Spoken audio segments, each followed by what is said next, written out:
Get your popcorn ready. Make sure you're comfortable because prime time is about to begin in Boulder, Colorado. He's coming. He's made it very clear. He is going to be there after the Celebration Bowl, after Jackson State plays in that game.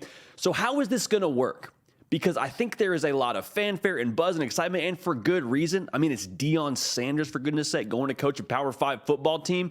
But what is going to be the actual steps that are taken to allow Colorado to be successful and to reach the expectations that Deion Sanders has for himself and for this program moving forward? Couple of pieces we got to unpack with this. The first is college football is very much so a talent acquisition game. Development's important. We're going to talk about that. X's and O's also extremely important. But at the base level, Georgia is so successful because they have stacked recruiting class on top of recruiting class on top of recruiting class that is loaded with 5 stars. So for Deion Sanders, a little thing called the transfer portal exists. And we talked about it yesterday on the live show, which is live Tuesday and Thursday, 1 Central, 2 Eastern. Make sure you tune in. We talked about it, and Josh Newberg and I, national recruiting analyst for On3, both agree Deion's about to just body the portal. And if you don't believe me, look at what he did at Jackson State. And this is not to knock Jackson State, but Jackson State is an FCS program, and he got 23 transfers, in 2022 alone, to join him in Jackson, Mississippi, the majority of which were of the Power 5 variety. So they went from a Power 5 program, said, you know what, I want to play for Deion Sanders. I want to be a part of what he's building at Jackson State. Roll, party, roll. Let's get after it. And so if he can do that at a place like Jackson State, and again, this is not to knock Jackson State. I love what he did there. I love that program, and I love what they were able to accomplish there. But if he can do that at the FCS level, he can now pitch to players in the portal, hey, come be a part of what I'm doing at the Power 5 level. So think if you're a player, if you had one concern about joining Deion at Jackson State, it's, well, coach, I have NFL aspirations. I want to go play at the highest level after college is done. And just looking at the numbers, more guys get drafted from the FBS level than the FCS level.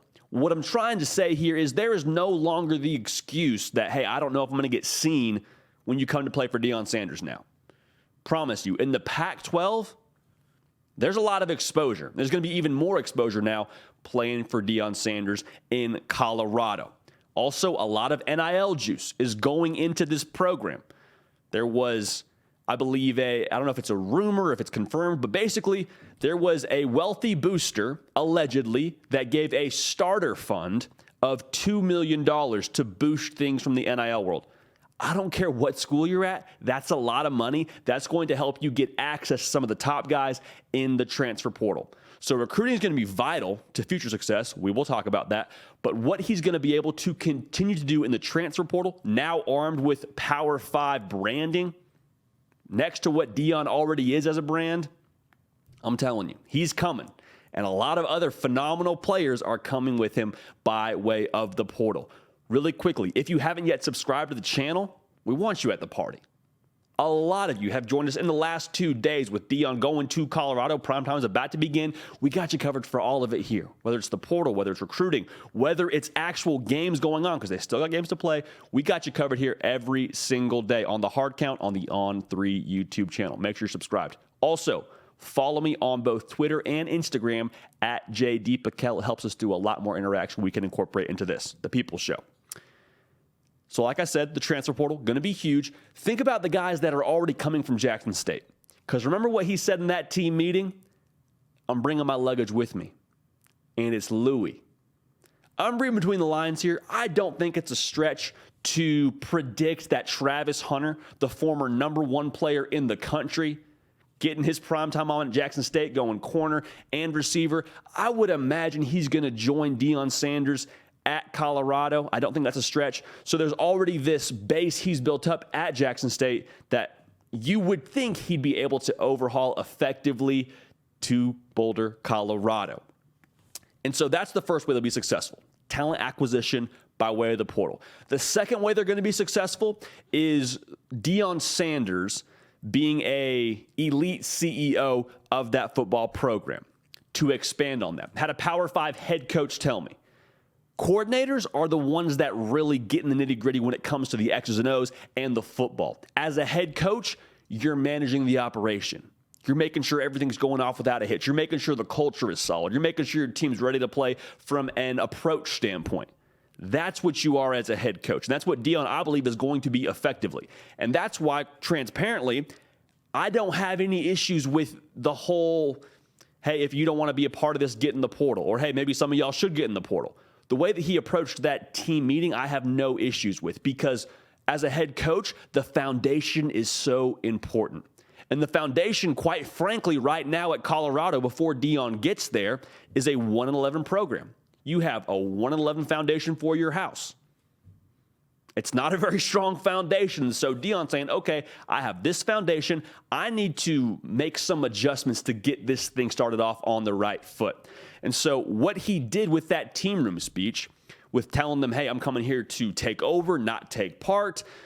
We're going to be fast, disciplined, respectful, all those things. What he did was he set the bar at a new level at Colorado. So that's going to cause the guys that are already on the roster at Colorado to split into 3 groups. The first is a group where they say, you know what, that bar's too high. I'm not even going to try. Mom, dad, I'm in the portal. Cool. Great. Better for you. Better for the program. It is what it is. The second group is a number of players that'll say, okay, I'm going to give this thing a try. And then ultimately, you'll get into winter workouts, you get into spring ball and figure out, you know what, I'm just not built for it. And that's okay. I actually have much less of an issue with that group than the first group. It's not for everybody. Deion Sanders said as much during that team meeting. Okay, great. So those 2 groups, you have removed, in my opinion, at least 2/3 of your roster at that point. This third group is a group that already has that internal bar that Deion's setting. It's set at the exact same place.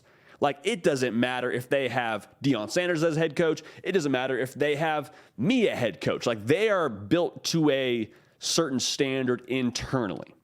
And so with that being said, those guys are seeing Deion Sanders enter the program as a breath of fresh air. Now, is it still going to be super hard? Will those winter workouts be fun? Will it be a fun experience to grow and change as a program? No. But you got to weed everybody else out. But that group is the group that's going to stay and that's going to contribute for Deion Sanders, in addition to the Louis luggage that's going to be joining them in Boulder, Colorado here very, very soon.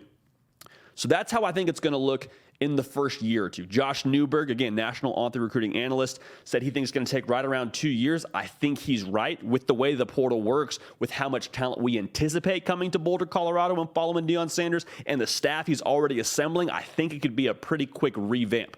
Also, not to knock the Pac-12, but it's not going to be as difficult to build a program up as it would be in somewhere like the SEC. We saw USC go from 4-8 to 11-2, I suppose it was, this past year, with a lot of portal power and a new head coach. So it can be done. There's a blueprint out there. Got to get the right guys, got to get the right talent, but there's a blueprint out there. So that's the first 2 years you're looking at in terms of success and how you could attain that. Now, I'll promise you this. Deion Sanders is thinking about well past 2 years. He's building this thing for some staying power. And if he wants to build Colorado into a powerful program for the future, I think there's 2 critical factors we got to look at. The first is high school recruiting. And I think he'll do really well at that for the same reason I mentioned the transfer portal talent acquisition being a factor. You want to come play for Deion Sanders. If you have success in that first 2 years as a program, that just makes it much more attractive for high school kids to come. Because then they say, okay, I want to come there to win. I want to come there to be a part of the development that Deion's getting these guys that transfer to his program to the league. Like, that's something you want to be a part of. And so for the high school level, developing those guys from high school into college athletes is going to be a very big determining factor for what they end up doing in the future. Because you look at Georgia, look at Alabama, look at those other powerful programs. They get really talented kids into the school, right? Like, that's a big deal, getting them on campus. But then they turn them into absolute beasts with strength conditioning, with nutrition, with the process they have internally as a program. Like, that's where you take the next step as a program. Because when that senior class leaves, or when whatever, junior upperclassman class leaves to the NFL, you have just an army of guys that are built the same way, made of the right stuff, that are freak shows athletically because you've developed them and taken some of that raw potential and now translated it into just absolutely dynamite on the field. That's where this team can be really dangerous for years to come. So high school development will be the staying power and the lifeblood of this program going forward. Now, here's the last thing I want to talk about for future success for Colorado. You look at Alabama, and Nick Saban has been the constant there. But you start looking at the coordinators and the position coaches, that's been a carousel. That's been a revolving door. Why? Because Alabama continues to be successful year in and year out. And other programs start to see Alabama and say, you know what? They seem to have some coaches that know what they're doing. Because I'm looking at the win and loss column, and they seem like they're doing just fine. Maybe I want that OC, maybe I want that DC, that wide receiver coach, whoever it is, to come coach for us. So what I'm trying to tell you is, for Colorado, if Deion Sanders is as successful as he expects to be in the first few years, there is going to be other schools that poach his coaching staff. And that's a beautiful part about college football. Kirby Smart's like, hey, that comes with success. We love that. Maybe you don't love it, but I mean, you appreciate the fact that you're able to win and people want some of your pieces to lead their program. So the trick for Colorado will be consistently retooling that staff to the degree that is needed to uphold their standard. And so we're really getting to hypotheticals here if we want to talk about who they have to replace or what it would take. But I'm just saying that's going to be crucial for Deion Sanders as a CEO of this operation to hire the right personnel, to retool the staff when that time does come. Now, they got to earn it first. They got to earn the right to be poached, which sounds funny to say out loud, but that's kind of the fact of the matter. But as a whole, I'm very excited to see primetime get rolling here in Boulder, Colorado. Talent acquisition will make them dangerous from the jump. Luggage is coming. It's Louis. As the CEO, he has reset the standard. He has recalibrated the bar for what is acceptable within that program. A lot of those kids will not be able to reach that standard and will seek their college football elsewhere. There's a portion of that roster, though, that will choose to stay, that already have that standard set internally to where Deion is at, and they're going to be the guys that contribute. And in my opinion, the guys that are a part of the success.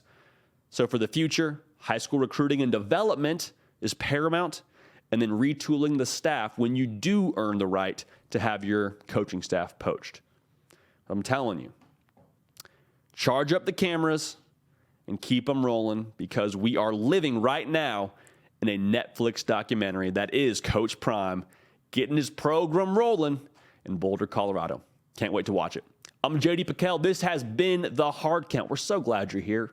Subscribe to the channel. We got content every single day. Like I said, we are live on Tuesday, 1 Central, 2 Eastern. Lock in with us. Live on Thursday at the exact same time, 1 Central, 2 Eastern, only on the On3 YouTube channel. Also, follow me on Instagram and Twitter at JD Piquel. Nick Brake, lifting heavy. Everything you see here is his doing. This is your show, the People Show, for all things college football, 12 months a year. We're going to keep the party rolling, and we will see y'all next time.